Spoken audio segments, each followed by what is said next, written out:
Hi, I'm Stephanie Skinner from Culture Media. Welcome to Counterculture. Today we have an amazing lineup of speakers.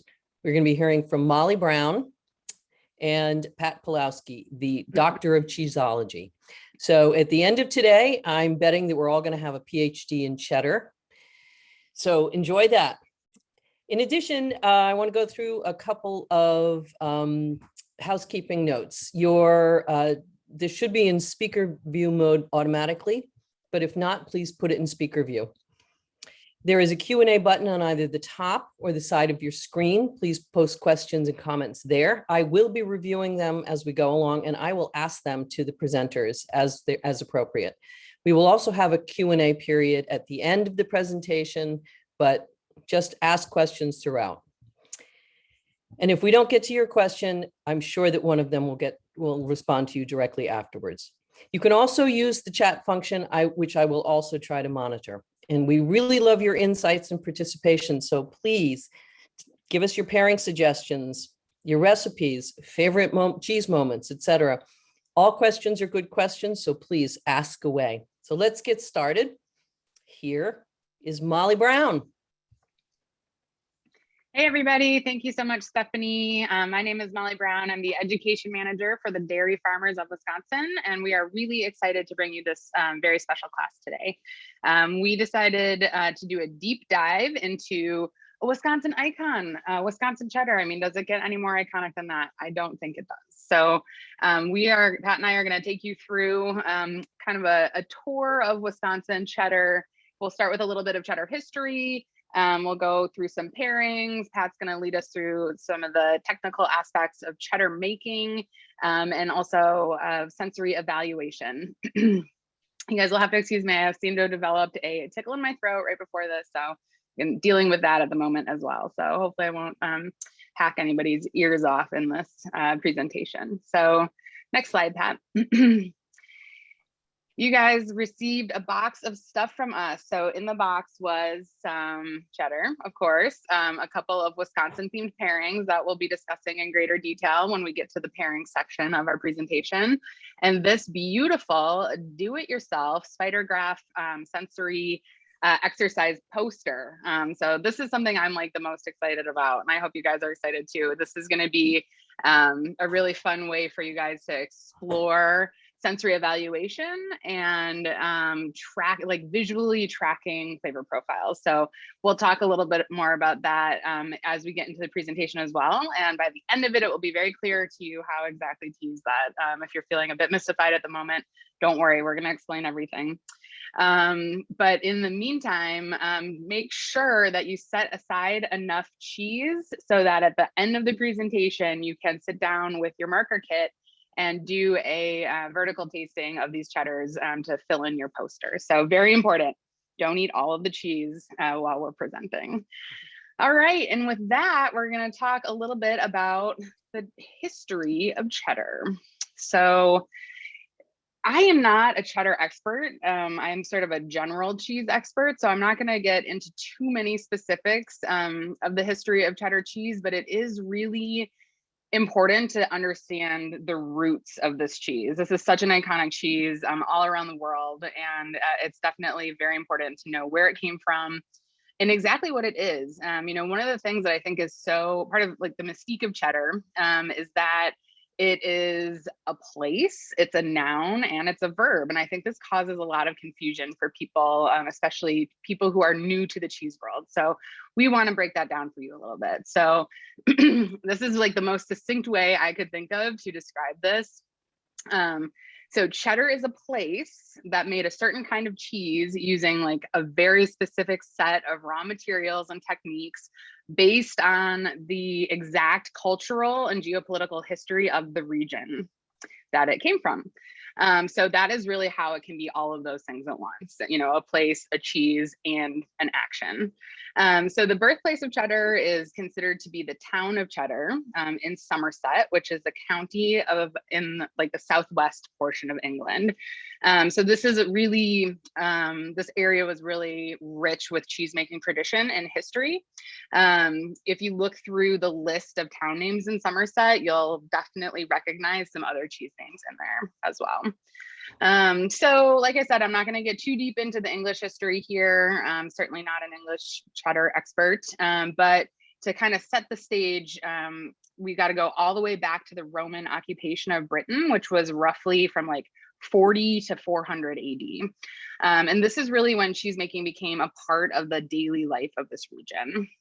There is some evidence of rudimentary Neolithic cheesemaking in Britain throughout the island, but the Romans are credited with bringing rennet with them, which would have really transformed the types of cheeses that could have been made at the time. The Romans also brought sheep with them. So the sheep provided a very important source of food and fuel, basically, for their armies. They, of course, used the wool to create clothing and blankets to sort of shelter their armies. And then they turned the fluid milk into cheese, which was a really important food source. So what do we know about the cheese that the Romans were making at this time? So we know that they were essentially like mini truckles of sheep cheese. So small, tall wheels, somewhere in the 2 to 6 pound range. They were lightly pressed. They were externally salted. And that's what they, that was the technology they brought with them. And that's what was really proliferated throughout England when the Romans were there. So fast forward a bazillion years, a lot of stuff happened in the interim. The Romans retreated. I'm pretty sure it was the Saxons who came over next. And slowly throughout that time period, sheep were replaced by cows as the primary dairy animal. So I think there was like a sheep plague, a bunch of them died, and there were other, other cultural or social factors that caused the shift as well. But of course, the biggest impact that this had was that there was suddenly like much more milk available to make cheese with, because cows make a lot more milk than sheep do. So next slide, please. All right, so now we're up to about the 12th century. So around the same time that there was this big increase in the volume of fluid milk available, there was also starting to be a lot more trade between Britain and mainland Europe. And cheese was one of the commodities that was being traded more frequently. So as the demand for cheese to travel further distances was increasing, the cheeses themselves had to adapt in order to survive the changes that were coming through the supply chain.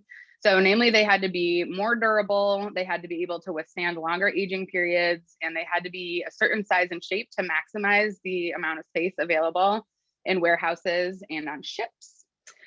So this is a little bit of sidebar information, but incidentally, the sort of the greatest influence over these changes came from an organization called a loose organization called the Cheesemongers of London, who were actually incorporated as a formal trade organization in 1377. And they're really the ones who initiated and influenced a lot of the ways that they wanted cheese to be made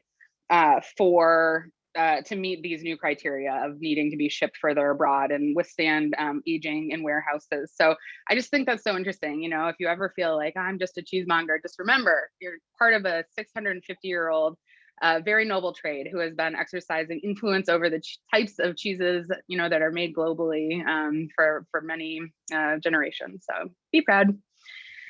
All right, so I digress, but so those are some of the forces that created the conditions for the evolution of these traditional Roman cheese formats. So because there was more milk, cheeses could be made larger.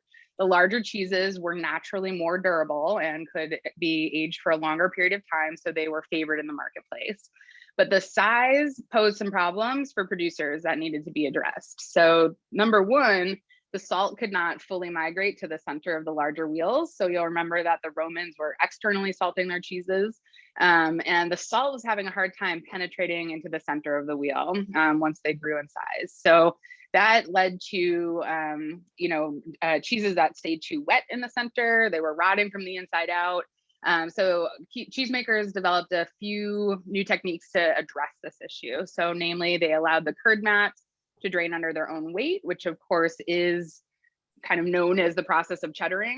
And then they milled those same curd mats so that the curd could be direct salted in the vat prior to being hooped and then finally pressed. So very key changes that yielded what we now know as cheddar cheese. Next slide, please. So obviously my little story here is missing, probably quite a bit of context and a lot of small details, but in a really broad sense, this is how cheddar was born. So traditionally cheddar falls into these categories that you see here on the slide. It is, traditionally was made from cow's milk. It was an uncooked pressed cheese. So that would be like compared to a cooked pressed cheese like Gruyere or Comté, of course. It is a milled curd cheese, and it is also direct salted. So kind of all of those things, played together to create the cheese that we now call cheddar. So all of these steps, like even when they weren't deployed in the most uniform way, back when cheesemaking was happening, prior to government regulations around cheesemaking, but these steps yielded a cheese that generally fell into the parameters that we see here. So as cheesemaking became more standardized, starting in the 1850s or so, and then eventually industrialized, the process and identity of cheddar began to be held to certain standards, like the American Standards of Identity, which are outlined here. So it was almost like this cheese existed, and then codes and standards were kind of formed around the cheese identity to make sure that everybody who was following these steps could call their cheese cheddar legally, as long as it met these criteria. Next slide, please. All right, so I'm going to talk a little bit about cheesemaking in Wisconsin, because we would be remiss if we didn't talk about that as well. So while cheddar has its roots in England, it was really crucial to the history of American cheesemaking as well. So cheesemaking in general came to the shores of the US in the 1600s aboard Puritan ships from England. So as I'm sure you are all following, cheddar came. The cheese that came was cheddar. So the areas of the country, the northeast part of the country that eventually became Vermont, Massachusetts, Rhode Island, and Connecticut became home to the country's first dairy farms and cheese factories. So these guys, that land is rocky. It is not the most arable land in the country, but these guys still managed to become quite a cheese powerhouse. And by the early 1700s, they were exporting around 4 million pounds of cheese back to England and back to the Caribbean, down to the Caribbean. And almost all of that was cheddar and its cousin, Cheshire. So like everything else, eventually cheesemaking began to spread west across the United States. Sort of in the meantime, in Wisconsin, wheat farming had been the industry that really rose here. Wheat farming was really booming. People were making quick fortunes in the wheat industry. Wheat obviously supplied a critical input for our state's burgeoning beer industry. But unfortunately, wheat farming is very intensive, and it quickly, just quickly ran its course here on Wisconsin farms. So we have sort of delicate topsoil as a result of the glaciers moving across our state. So the wheat crop really decimated those topsoils and began to fail almost as quickly as it had really risen up. So farmers in our area who had maybe owned like a single cow prior to this began to look at dairy farming as a way to regenerate the land and create new economic inputs. Wisconsin is ideal for dairy farming in many ways. We have abundant water resources, we have ample land for pasture, and a cool climate to provide optimal cow comfort. So today is not the most cow comfortable day. I think we're almost in the 90s here. So can't say that today is the best day for it, but in general, we have a cool to cold climate here, which cows really prefer. So in 1841, Ann Pickett is credited with starting the first commercial cheese factory in our state. And when I say commercial cheese factory, I mean like she was making cheese in her log cabin kitchen. But it was considered commercial because she purchased milk from various neighbors. So they think that her first cheeses were made from the pooled milk of around 20 cows that lived on neighboring land. So Ann Pickett really is, sort of credited with being the first person to bring commercial cheese making to our state. And then from this point, dairy farming and cheesemaking quickly scaled up and became sort of the primary industry here. So we grew from 50 cheese factories in 1875 all the way up to 2,800 in 1922. So 50 years, huge exponential growth in the amount of cheese being made in our state. Yeah, it really blew up.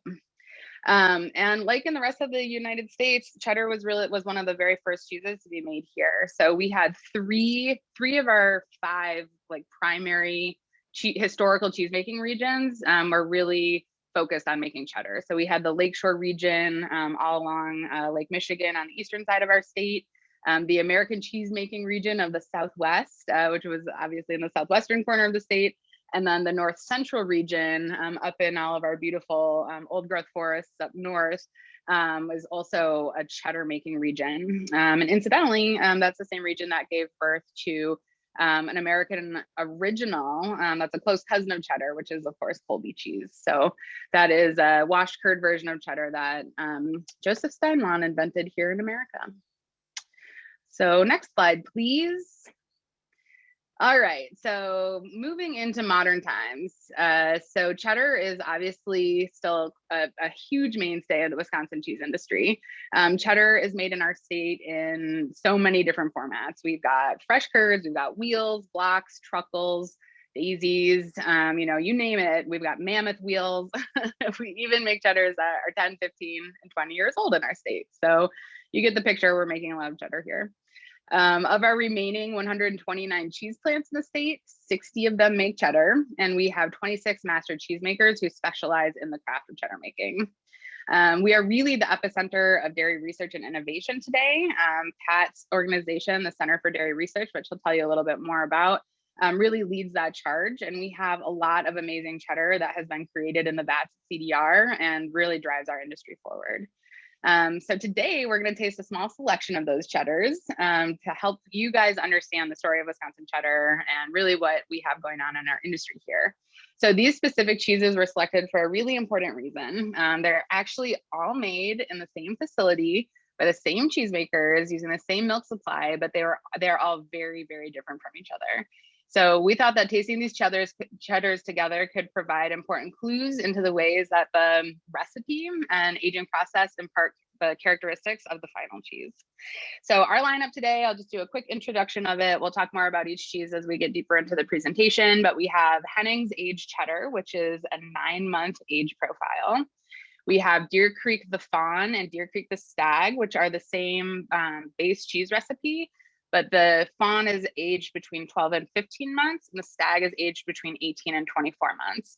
And then, of course, we have the Bluemont Bandage cheddar, which is typically around a 16-month age profile, but gets its unique characteristics from the cave aging process that it goes through. So all of these cheeses are made at Henning's, which is in Kiel, Wisconsin, which is just on the western boundary of what would have been considered the Lakeshore region of cheesemaking. So the western edge of the eastern side of the state. Henning's is a 106-year-old cheese factory, and they are led by master cheesemaker Carrie Henning, who is a 3rd generation Wisconsin cheesemaker. So despite all being cheddar, these cheeses are all super different from each other. Each one is based on a different, proprietary like recipe, meaning that different cultures are used. Each one likely has slightly different techniques used to achieve, a variety of pH targets, salt, final moisture, all that kind of stuff. So although they're all in the same family, they're all different. I'm really excited to hear your guys' impressions of these things today.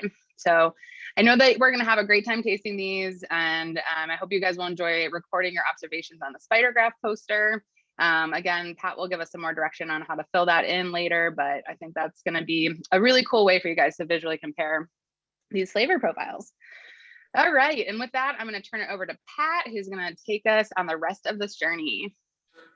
Thank you, Molly. Yeah, we're going to dive in real quick and talk about how cheese is made, and specifically a little more how cheddar is made. And then we're going to dive in a little more of the sensory basics of sensory science, and interspersed throughout the way, we'll have a little bit about the pairings, each little pairing guide up. And I know some of you may not have your box, your cheeses in front of you, and someone just put in the chat, when's the next edition coming out? It's upcoming. I've been saying that for the past 6 years, so I don't know exactly, but that's what you're supposed to say, right? No, but if you don't have the cheese in front of you, fear not. I don't have the cheeses or any of that in front of me either. It's in a separate building. I ran out of time, couldn't run over there, but you'll still get a lot out of this, I think, if you can't taste it right at this moment. Perhaps you can taste it later, or you can, a lot of these cheeses are very common. We'd love to make sure if you're not carrying them right now, you should be. These are great Wisconsin cheeses, so maybe that is the encouragement to carry it. Real quick, I want to talk real quick about how cheese is made. And the basis of that is really you start with milk, and the key steps that we do in any cheese making process, most cheeses, not all, is creating acid either through the addition of starter cultures, or perhaps you're adding acid directly, like some fresh mozzarella is done that way. And then you're encouraging liquid milk to coagulate into solid curd. And that's what rennet is, the coagulation enzyme. And then these next series of steps, honestly, almost all of them from here, all the way up to here, all the way to here, I would say, is basically to encourage those cultures to do certain things, to produce acid in certain ways, and to remove moisture. You're cutting up the curds, increase surface area. You're cooking those curds to encourage moisture to drain out. You're draining the moisture that's there the way. And you are left with cheddar cheese at the end of the day if certain specific steps are followed. Here's some specific cheddar things we'll get into. The types of cultures being used are important. The fact that you're not cooking the cheese is important as far as texture. We're adding color in many cases. I'm a Midwestern boy, so I think cheddar should definitely be orange. And then one special thing you might be doing is milling the curd as opposed to stirring the curd. And both can be done at cheddar at large scale, but milled curd cheddar is traditional practice. And that gives you the nice traditional cheddar texture and flavor associated with. And there's all sorts of large, different formats of these cheeses. For example, like there's something called mammoth cheddars, which you can still buy actually. Usually it's like custom order because you might imagine you don't want to make these and not have a home for them. All the way down to, Molly mentioned earlier, June daisies, 5-pound blocks, 1-pound blocks. And let's talk real quick about some specific choices a cheesemaker has to make when they try to age cheddar. I like to think of it as forks in the road. Basically, every step along the way, those previous 10 little colored boxes, a cheesemaker has to make a conscious decision of what path they're going to take. I'm going to start with milk. Say this cheesemaker, she's going to use cow's milk. Now they're going to say, what kind of bacterial cultures are we going to add? They're going to add what's called mesophilic cultures. Mesophilic refers to meso, middle. They like not so hot temperatures. And that's why this is uncooked cheese. Thermophilic cultures are used in things like Swiss cheese, mozzarella cheese, Gouda cheese. You cook those curds. Those cultures do different things. Namely, for our purposes, they influence different flavors. You usually end up with a sweeter, more fruity style culture because these are what's called very proteolytic, and they produce lots of sweet peptides. From there, you're going to say, how much acid are we going to let these cultures produce? Are we going to drain at a certain pH? A pH is just a chemist's note hand, basically, for how acidic, how sharp tasting is this. For our aged cheddar today, let's say we drain at a pH of 5.1. You may be saying, is this a big deal, Pat, 5.1 versus 4.6? It's a logarithmic scale, which means series of 10. So yeah, for every one on that scale, that's 10 times different. So it's drastic. These little numbers matter. And then from there, how are you going to salt this cheese? Cheddar is traditionally what's called dry salted. Basically, right before the step over here, they were sprinkling salt on those curds. How much salt are you going to add? This is in percentage basis. Am I going to add 2% salt? Or am I perhaps going to add 1.6% salt? We'll get to that in a minute, how 0.4 can really matter. And then what's my moisture target? How much moisture do I let retain in that curd? And again, the cheesemaker is a bunch of steps, a bunch of tools in the toolbox to do this. How big are we going to cut the curds? How hard are we going to press? How hot are we going to cook? How much are we going to agitate? Lots of different things they can do. For this, we're going to say 36% moisture. And then I want to make an aged cheddar, so we're going to age it for years. You do all of that, you're left with a nice block of aged cheddar. And that's what that rather poorly drawn rectangle is supposed to signify. Lots of annatto in this. So much annatto, it's almost red. But now let's say now a few of the forks in the road, we took a different path, either intentionally or unintentionally. For example, let's say instead of adding 2% salt, we added 1.6% salt. And you're saying, 0.4%, does that really matter? And now let's say instead of making sure the moisture target was 36%, it's 40%. This is bad for a number of reasons. Number one, 40% is actually illegal. It's no longer standard of identity cheddar. Cheddar has to be 39% moisture or less. That aside, it also can have really, really profound impacts because we didn't adjust another fork. These forks in the road would have been okay if we went to here or perhaps here, but we didn't do that. We're still aging this cheese for years. So what happens if the salt's too low, the moisture's too high, and we still have years of this cheese aging? It's going to taste awful. This is one of the soapboxes I climb on. I have lots of soapboxes. If you look here next to my desk, I'm just surrounded by them. But mild cheddar and aged cheddar are made differently. You can't just take a mild cheddar and let it sit longer, expect a good aged cheddar. On the day they're made, they're distinctly different cheeses. And that's what this little thought experiment is supposed to show. If the moisture's too high, the salt's too low, chemical reactions go into overdrive, microbes go into overdrive, you end up with off flavors. It turns into a bitter, unclean mess.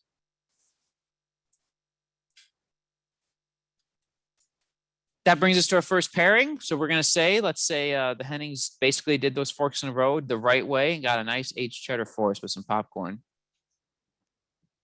Awesome. Thanks, Pat. So you guys, I want to give you kind of a special note on the pairings today. So all of the pairings that we selected for this class have a very special significance to Wisconsin. So everything is kind of meant to be, we did select specific pairings, so we're going to guide you through those, but also everything is meant to be tasted together. Of course, sensory evaluation or analysis is very subjective. Everybody's palates are really closely tied to your own personal memories and experiences with food. So what might work for me might not work for you guys, but we definitely want to hear all about your reactions here in the chat. So as we taste through these pairings, I would love to hear what you guys are thinking, what flavor notes you're getting from it. I find I get a lot of inspiration from hearing what other people's sensory impressions are. So I hope you'll join me in that. So our first pairing today is the Hennings 9-month cheddar and Wisconsin popcorn.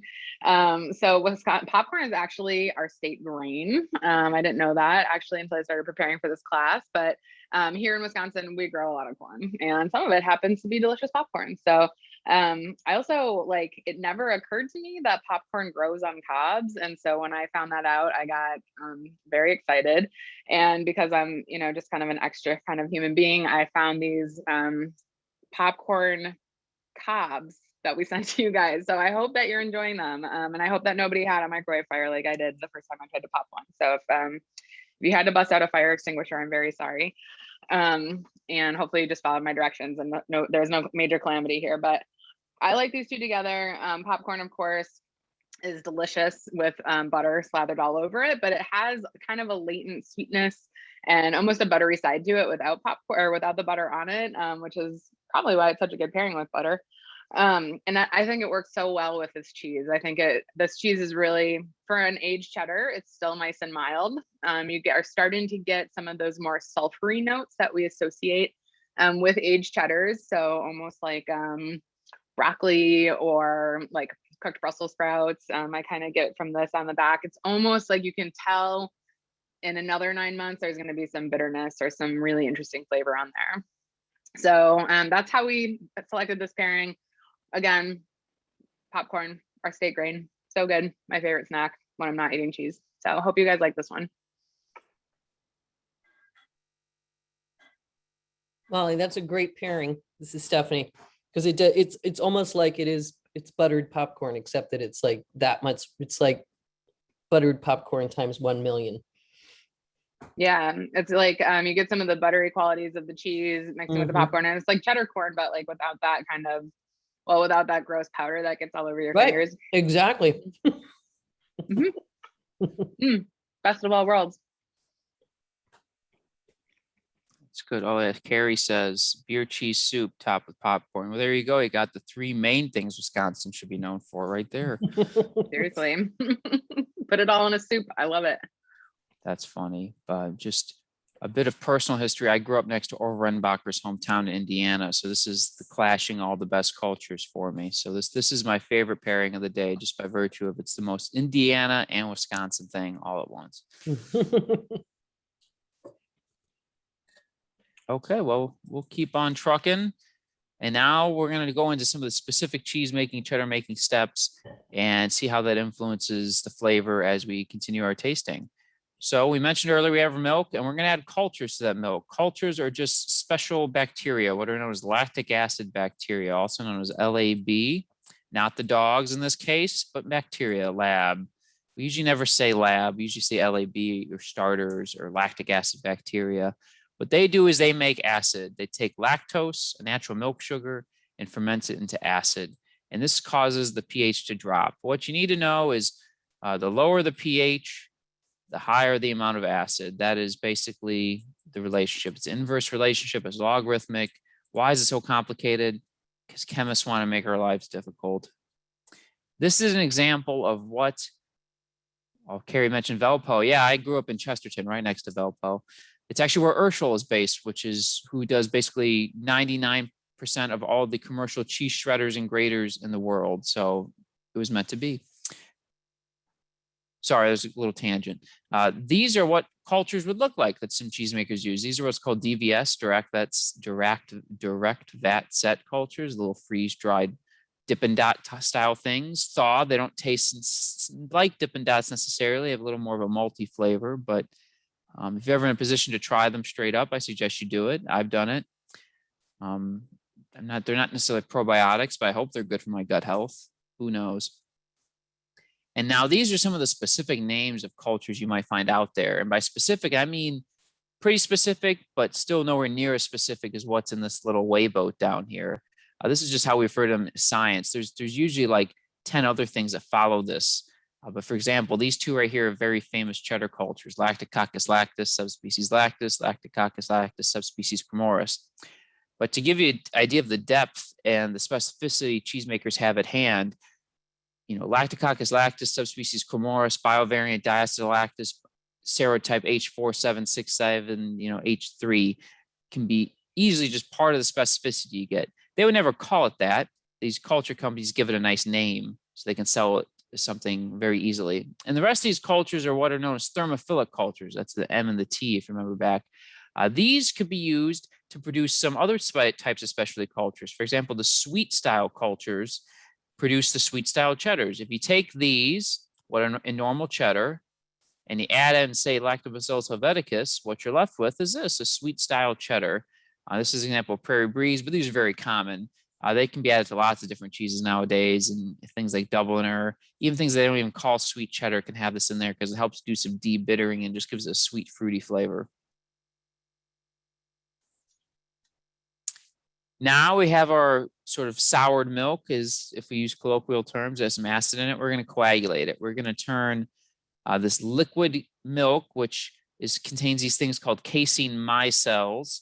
They're surrounded by a negative charge, just like, say, the two north poles of a magnet repel each other because they're the same. You know, they repel each other. They don't want to connect. The same with these negative charges will bounce off the negative charges of a surrounding micelle, and that keeps that milk liquid. Coagulation is all about how do we take care of that negative charge. So for our Casein Micelle, how it's arranged specifically, you have all these subgroupings of proteins. A micelle basically means like a collection. You can think of it like a bath loofah, just all these things are sort of crammed together and stitched together. Colloidal calcium phosphate's the glue. You can just think of it as calcium glue. And this is what it looks like under a microscope, about 100 nanometers wide, which in human terms is about 1,000 micelles to the width of a hair. That is for brunettes. Redheads, I think, genetically have thinner hair, or is it thicker? I never remember. So your mileage may vary. Don't quote me on that. I should always put on these slides, this is not to scale. I do my best Doc Brown impression for that. But here's how they're arranged. On the outside, you have these hairs, which are kappa-caseins. The names don't matter. Today's not a cheese chemistry lesson, but that's where that negative charge is. And that's why these are all staying in solution. That's why milk is a liquid, more or less. When we go to coagulate it, what we're doing is adding an enzyme in the case of cheddar called Rennet. It's a molecular pair of scissors. It cleaves that negatively charged hair, it removes it, it drains away in the way. Now what you're left with this micelle without the hair, and it's sticky. So they're going to stick to each other. Exact names aren't necessarily important, but if you want to impress people at bars or use them as a pickup line, perhaps you could say, hey, you know what Rennet does? It takes casein and turns into para-kappa-casein and glycomacropeptide. I can speak from experience, though, that as a pickup line, you will have mixed success. So different way of thinking about it, these negative charges are repelling each other. We're adding the rennet. It's cleaving off those hairs like a molecular razor blade. They can now aggregate, stick together, and you're going to form a curd, basically. Think of it as a spongy matrix. Embedded in this casein sponge, you have fat and whey. That's what this is trying to signify here. Holding all this together, cross-linking it, is calcium. And that's what these little gray dots are trying to show. And this is important because anyone who has aged cheddar may see some familiar terms now. I think we've all heard of calcium lactate crystals, the white haze on aged cheddar that's sometimes mistaken for mold. Well, now we know where it comes from. We have our calcium. It's the glue that holds cheese together. There's plenty of it there. Then we learned earlier, cultures turn lactose into lactic acid. Lactic acid's another word for lactate. They're synonyms. So calcium lactate are just the natural building blocks of cheese crystallized out. And then from there, we're going to cut up those curds, that coagulated milk jello, to encourage moisture removal, increasing its surface area. Think of cutting up a piece of sponge, stirring those cut up pieces of sponge in order to encourage more whey to drain out. We're going to cook it, which basically contracts the sponge, and that encourages more whey to drain out. You can see this image here. These are curds and whey. Little Miss Muffet probably didn't have an industrial sized cheese vat of curds and whey. If she did, just imagine, I think that spider wouldn't have scared her. She would have her hands full with all this cheese. And then from there, we're going to finally take that. This is the cheddaring process, as you can see here. They're going to take those curds, allow some of that whey to drain out, stacking these slabs, turning them over and over again in a heated steam-lined vat. That's what this is. It's steam-jacketed. That allows the cultures to stay active, so you're getting some interesting chemical reactions to occur with acid development, flavor development. And by stacking these slabs on top of each other and turning them, you're encouraging that casein matrix, that sponge, to stretch out, and you're getting almost a chicken breast-like texture that, when aged out, gives you that nice waxy mouthfeel that you expect from a good piece of aged cheddar. These can be milled. Most traditional cheddar is milled. Not all cheddar nowadays is milled, though, especially at the industrial level. And these milled slabs are basically, these are what cheese curds are. Someone mentioned earlier they really love cheese curds. This is what the cheese curds are. They're salted, which encourages some moisture removal and adds much needed flavor. If you just take salted cheddar cheese curds and press them into a block, you're left with a block of cheddar. You're just removing a little more moisture and you're allowing it to age out, more or less. So at the end of the day, what is cheese making about? In my rather dystopian view, cheese making is all about the controlled decomposition of milk. And how you're controlling that decomposition, you're making acid with the help of bacteria, and you're removing moisture by taking many, many steps in interventions in the cheese making process. On the moisture side, you take something milk, which is almost 90% moisture, and then you're left with cheddar, which is less than 40% moisture. So you're losing more than half your water during the cheddar making process. pH, on the other hand, milk starts off around a pH of 6. So you can think of that, just round up to 7. And then it's very common to get a pH of 5. Now, remember I said this is logarithmic. So 6 is in the middle here. This is 10 times more acidic. 6 from 5 is another 10 times more acidic. So what's 10 times 10? 100. So cheddar is 100 times more acidic, chemically speaking, than milk. And that does a lot as far as flavor, texture, and safety. One of the biggest safety components people think is because it's lower in moisture. It is a little lower in moisture, but there's still plenty of moisture there to cause problems. But most cheese is rather acidic and it has some salt, which builds in a lot of shelf life for us. And this is just an example of a Wisconsin cheesemaker's little guide or make schedule, if you will. Everything's usually associated with the time, and each time they're tracking acid. By tracking time and acid, you can really determine what the cheese is going to be like. So for example, graphically, you start off around here, like I said, close to 7 with milk. By the end of the day, you're basically down here, the final pH around the 5, like I mentioned. And where did all this acid come from? Remember, we broke down that lactose. So that means for most cheddars, for all intents and purposes, at the end of the day, they're functionally lactose free unless something went really, really wrong. So I often see in retail circles, you talk about, a cheese needs to be several months old. If that cheese was made correctly, the amount of lactose at the end of the first day versus the amount of lactose at the end of the first year is not all that different. You're getting into shades of measurement, which we can't even measure. We're at the limit of detection. So if someone who's really, really, really lactose intolerant, like they puff up as they enter the state of Wisconsin, probably should avoid it. But for 99.9999% of people, 2-day-old cheddar is fine for them if they're lactose intolerant. But I'm not a doctor, right? I have to preface it with that. So where's flavor coming from other than acid? Well, we're going to break down protein and fat, and that's what these terms refer to. Lytic means breakdown. Proteo means proteins. Lipo means lipids or fats, liposuction. So we have the breakdown of proteins. Large intact proteins don't really taste like much. It's very common. Large intact anything doesn't taste like much. It's too big to interact with the receptors. Enzymes called proteases break down these proteins into what are called peptides. Some of these peptides are bitter, so the bitterness you can age cheddar, which is usually a positive if it's kept in balance, depending on the cheese, is coming from that. But these can be broken down even more and form things like amino acids. This is where some of that sweet flavors come from. But these amino acids can be broken down even further and form things like methionine or hydrogen sulfide. And this is where that eggy sort of struck match note can come from. It's all basically the breakdown of protein. Really, really unique to cheddar and distinctive. You don't get that sulfury flavor from cheeses other than usually cheddar. And that's a combination of the microbes being used and the aging process. And then you have the fatty flavors, the lipolytic flavors. You have what are called triglycerides, which are pretty big and bulky. Think of butter. There's some aroma and flavor there, but not much. The reason they're called triglycerides is this molecule here is called glycerol.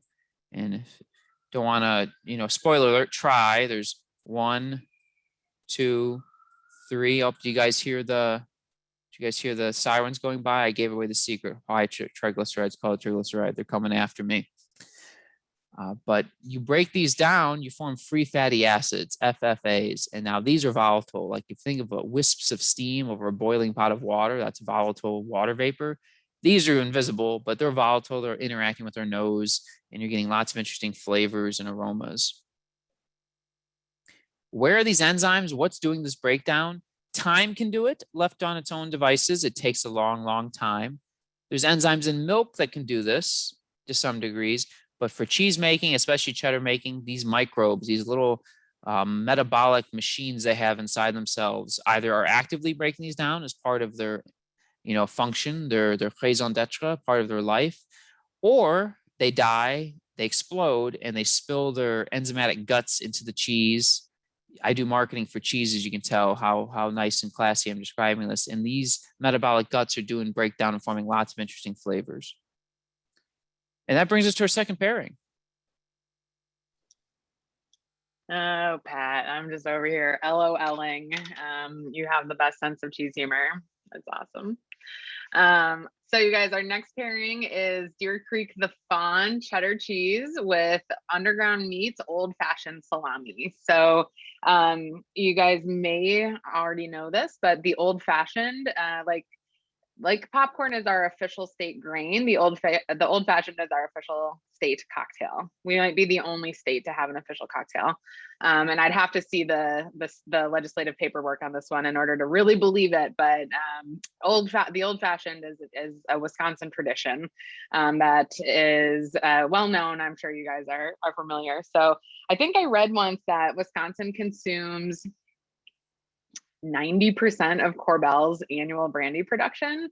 And again, I'd need to see the legislative paperwork on that too, but it is quite a bit.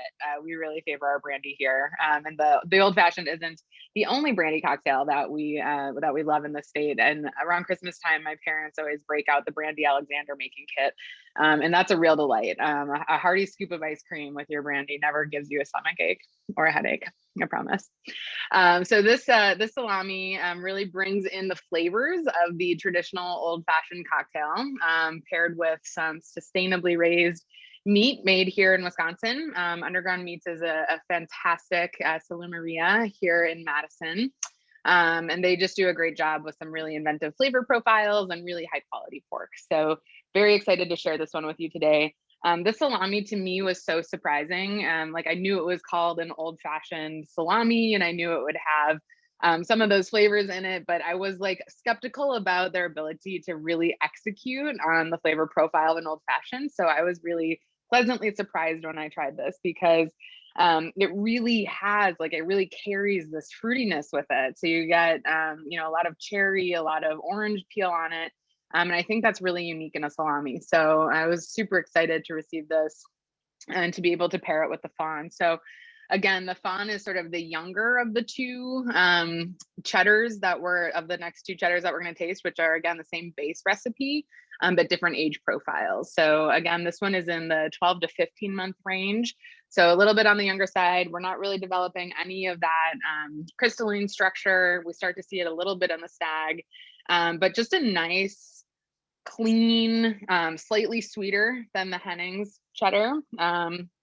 Wisconsin cheddar. So I think this is just a really fun expression of Wisconsin cheddar. This, of course, is made by Deer Creek, who is the company owned by Chris Gentine, who is not a cheesemaker, but a licensed Wisconsin cheese grater. So Chris does some very interesting things with cheese around selection, and batch selection, and really highlights that in his line of Deer Creek cheeses, which is very cool. And I think tasting the fawn and the stag side by side really helps us understand some of the work that he does as a grater. What do you guys think about this one? People are liking it. Yep. Terry, you've had a Brandy Alexander before.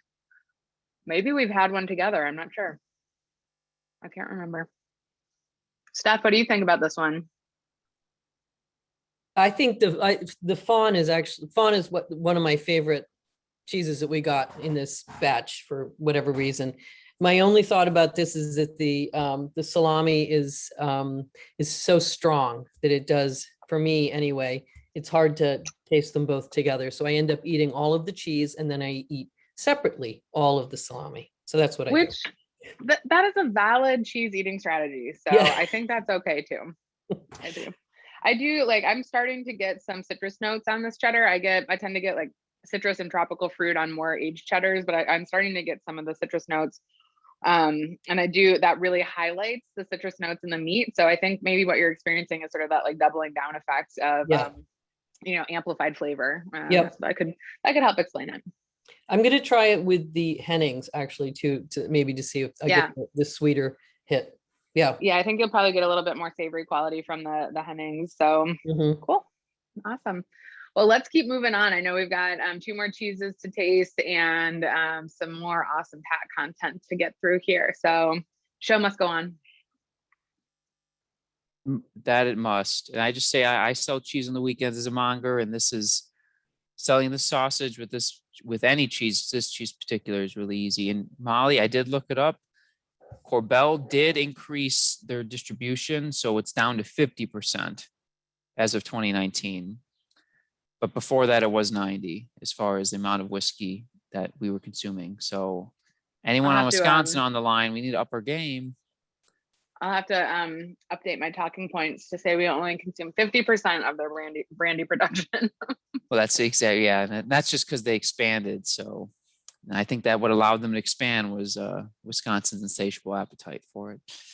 That's pretty awesome. And going back to Stephanie's point, if you were drinking a couple old fashions while you're doing this, I guarantee you probably wouldn't be able to taste either, if I'm being honest, but you've been enjoying the experience. Speaking of enjoying the experience, let's talk about sensory. And I put an inflammatory statement here that orange cheddar tastes better to hopefully get the chat going. I really want to introduce the idea of defects versus attributes. So say in this wide world of things and characteristics, we call these attributes, called A. Some of these are not good, and we'll call those defects. That'd be a minus sign. Some of these are good, and we'll call these positive attributes. That's a plus sign. So as you can see right now, all defects are attributes. Not all attributes are defects. And maybe some of these are neutral. Neutral, I want to put a 0, but that's too many circles on the screen. So I'll just draw sort of a neutral looking face. This guy's very neutral looking. But what I want to say is that this isn't static. These things can merge and move depending on the context, the amount. Something at a low amount may be a positive attribute. At a high amount, it may be a defect. Or maybe in one cheese, it's a positive, and another cheese is a negative. With time, it goes back and forth. Who knows? And I want to use an example of this, which is calcium lactate crystals. So An example of this would be cheddar cheese for all intents and purposes. And this little guy down at the bottom, he's going to serve as the sort of our gauge. And I'm going to present you some information here. Here's a little bit of white crystals on a cheddar cheese. And as you can see, oh, this is, you're okay with it. You don't know this, crystals on a cheddar might be okay. But now we're going to get some more information. Ooh, it's a mild cheddar. Oh, aged cheddar probably shouldn't have that. Should have that. Mild cheddar shouldn't. So you're a little more sad. Oh, and now you see the sheer amount and the context. It's covered in the crystals. And this is a shingle pack of slices meant for burgers.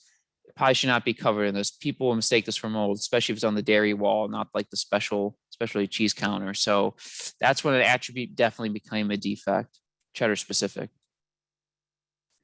And now we have perception. So I like to think of ourselves as walking laboratories, as fun as that sounds. Our tongues and noses can detect chemicals. Our eyes can detect lights. Our tongues and hands can detect pressure, all of this. And you see this gentleman here, Dr. Mark Johnson, who basically invented the idea of adding Helveticus to make sweet cheddar. He's using all those detectors to learn about this cheese here, which just happens to be mozzarella, which I know today's cheddar, so I'll quickly go past. So how do we perceive some of these senses? Well, aroma, we breathe it in through our nose, which is called respiration.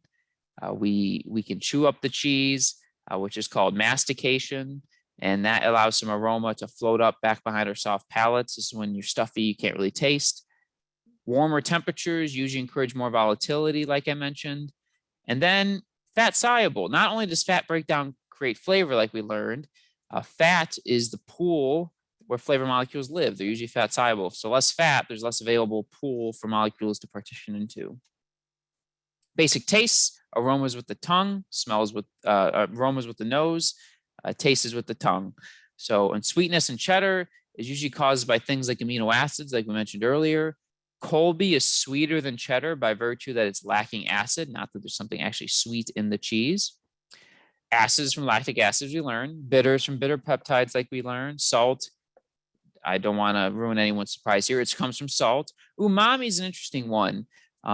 Oftentimes MSG gets a bad rap. I put it in all my food. I have it on my counter next to salt and pepper. I think we're starting to get over it. MSG's vilification is rooted in racism and basically no one knowing what science is back in the 70s. But MSG is basically naturally formed in almost any aged food product, dairy specifically. The G stands for glutamate. MSG is monosodium glutamate. Glutamate is an essential amino acid, which is the highest amino acid found in milk. S is sodium. We just learned salt. There's lots of sodium in cheese. M is mono. It just means one atom of sodium. So as cheese ages, the salt's there. You're going to get free glutamate forming. MSG is naturally formed. And it's formed in basically any product that has protein that's breaking down. So aged cheese is a good example. Aged meat's a good example. But even lots of vegetables too, like soy, tomatoes, anything with high amounts of glutamate and salt, which basically is any natural product with lots of salt in it. You'll get these naturally forming. But I'd still welcome anyone to add their own MSG to the cheese. If anyone knows about cheese where they're adding MSG, you let me know.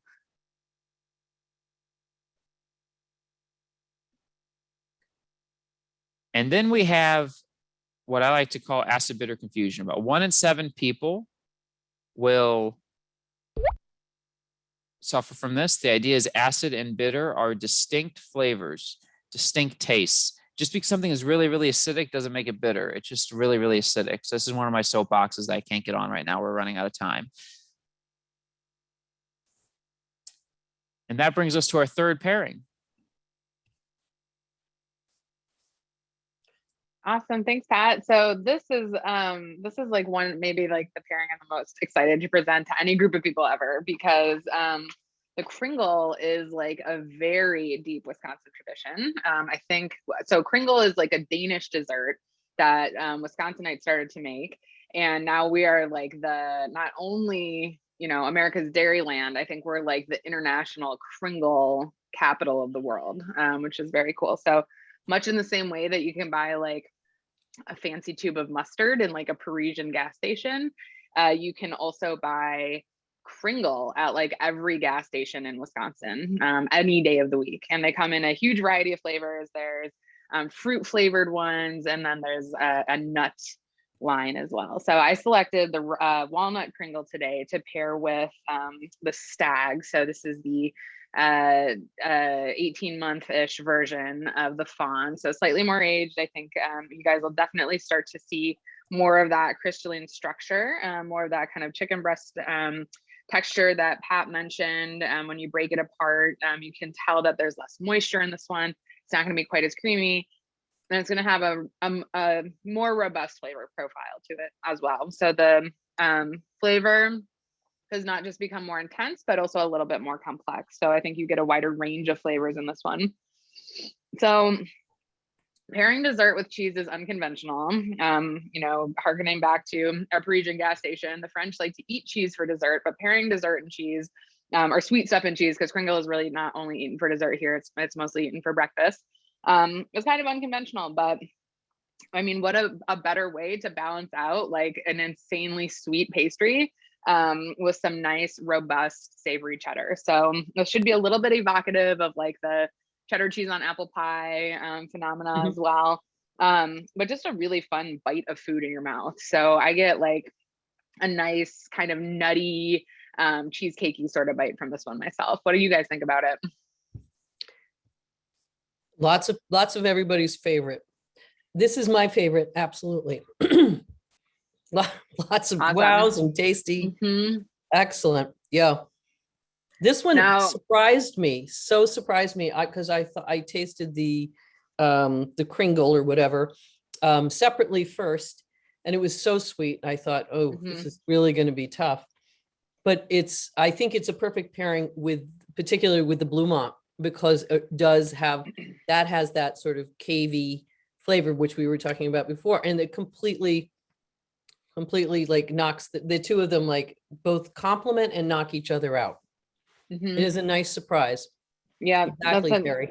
Yeah, and I chose the walnut version of the Kringle because walnuts do have a little bit of bitterness to them. So I think it tends to be a slightly more balanced than something that's got like a very saccharine fruit filling in it, for example. And some of those warming spices that come with the walnut, I think kind of bring out some of those roasty, like toasty notes of the cheese too. So if you guys want a flavor trip, try the Kringle with the Hennings. It is like an egg bomb in your mouth. Like I when I tried that, I was shocked. I had initially paired those two together in my mind, and when I tried them, I was like, oh my God, I feel like I just like ate an egg sandwich, and like not necessarily in a good way. So I'd be really interested to hear people's impressions of that one in the chat while we move on to the next bit here.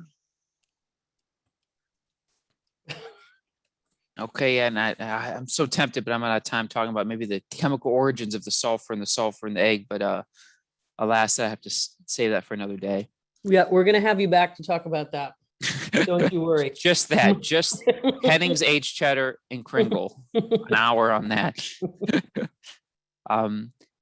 This recording will be made available, so I won't dive too much into it, but this is how I like to think about combining what we just learned, taste and aroma. Here, the purple bars, the amount of people who could correctly identify a substance being able to smell it. The blue bars are not being able to smell it. And as you might imagine, things that are very aromatic, they failed.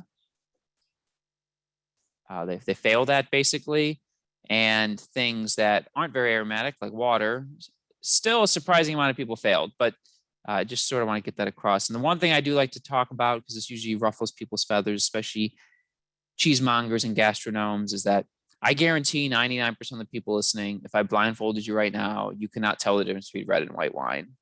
Most people are shocked and like, that's not me. Of course I could. I want you to go home and try it, and it's a very humbling experience. So let's leave it at that. I think the whole is greater than the sum of its parts. You need aroma, taste, the visual, the whole eating experience, who you're with, the pairing. It all makes for the full sensorial picture. And now applying that to cheese, there's various levels of formality. Here's the level of formality we're doing today is basically we're going to make our own spider chart. And on the little on the, the radii of that circle you get are different attributes. The farther out you are, the more intense it is. So for example, these are from an actual study I ran. So these aren't the things you got, but for example, the cheese you taste may be very brothy, but not very buttery. So you mark your points here, you sort of connect the dots. If I wouldn't necessarily fill in the things, because then you couldn't do them all in one graph. You'd have to make a photocopy first.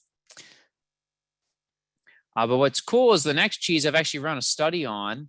Let me get rid of this red line so it's not distracting to us. But I've actually run a study on the next cheese and asked people off the street what words they associate with it, then trained judges. And basically cheesemongers would be equivalent to trained judges. And the biggest thing I want to get across here is the number one word they chose was animal versus the number one word that we cheese people chose was earthy. And I just think this hammers home the point that you really can't take the names that you use day in, day out for granted.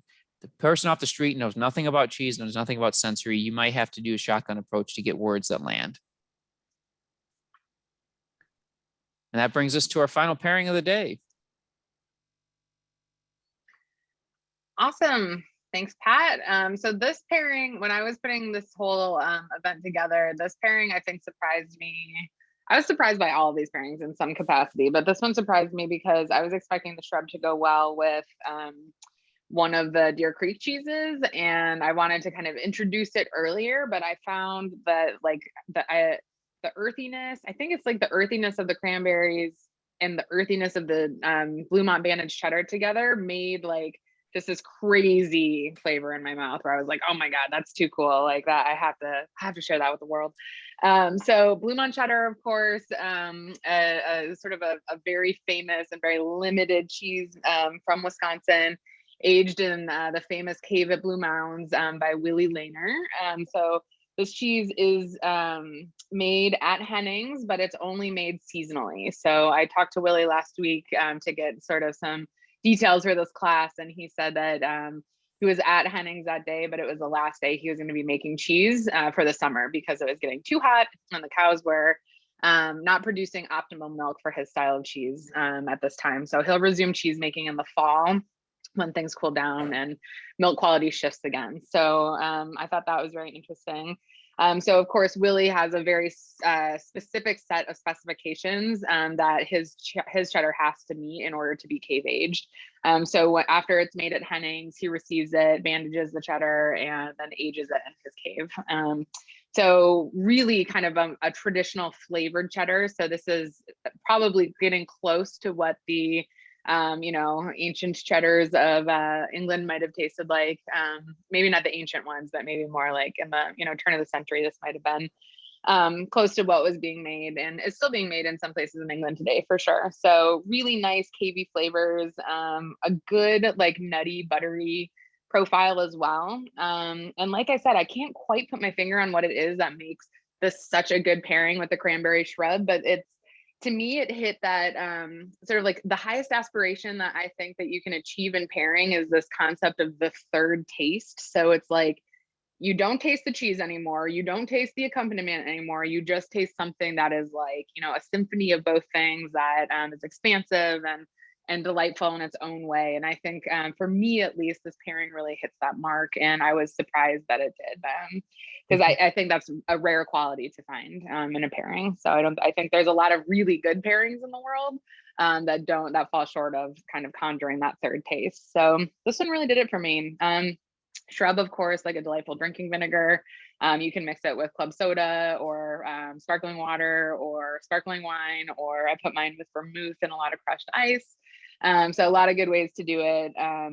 And cranberries, another very important agricultural crop here in Wisconsin. I think I learned in my preparation for this class that Wisconsin grows 50% of the globe's cranberry supply and bogs here in our state. So that's pretty cool. Steph, what did you think of this one? I'm just going to say that in Massachusetts, we believe we grow all of the cranberries. So I'm sorry. I'm gonna Google that as soon as we're off. So. I'm gonna try. So did you put a sweet vermouth or in your? It's the Dolan Blanc, so it's like okay. It's on the sweet side of vermouth, but it's not a truly sweet vermouth. Okay, Yeah, because I think I would like to try, I'd like to retry that because I felt like my shrub was, I kind of watered it down too much with seltzer. So I think I'm actually going to be looking for that blending to create a different flavor thing that you're talking about, which is exciting. Nice. Let's see what everybody else is having. Oh, so there was a question, and I want to just reflect on this. The pairings actually were suggested by you, Molly, or by the woman who suggested the CMI winner. Yeah, that's a great question. So this class was originally concepted by Pamela Rubio Pina, who is a cheesemonger who competed in the Cheesemonger Invitational last fall in their virtual event called Flattening the Curd, and actually took top place. And she's a very interesting cheesemonger. She was her home base is Mexico City, and she was actually sort of staging at Fairfield and Greenwich cheese shops in Connecticut while she was participating at CMI. So it was just sort of happenstance. I happened to be judging the event and was paired with her as a judge. And one of the competition elements was that she had to pitch a class. And the class she pitched to me, of all people, she had no idea I was going to be her judge, was a vertical tasting of Wisconsin cheddars paired with these specific Wisconsin themed accompaniments. So of course I was like so delighted that there was a cheesemonger out there thinking about Wisconsin cheese like this. So I was very excited to work with her to bring these pairings to fruition. So she came up with the base pairings, and then we worked together to find the exact right product that I felt was like the best representation of the theme, I guess. So we worked together on it. But yeah, this class was her idea. We owe it all to her. Cool.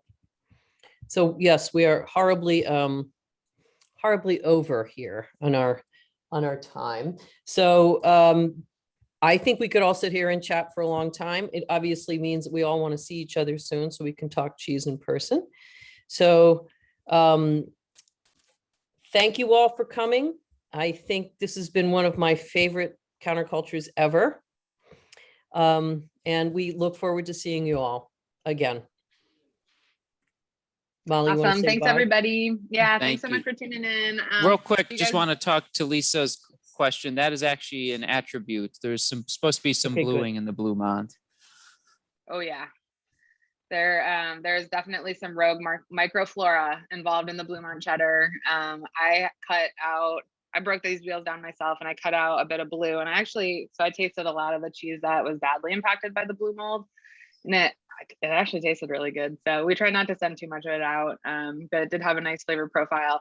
Rest assured, it's nothing that's going to harm you. It's just the same penicillium strains that you would find in a more traditional blue cheese. So nothing's going to hurt you guys. Just part of the cave aging process. Exactly. Thank you all for coming. We look forward to seeing you at the next Counterculture. Bye. Bye-bye.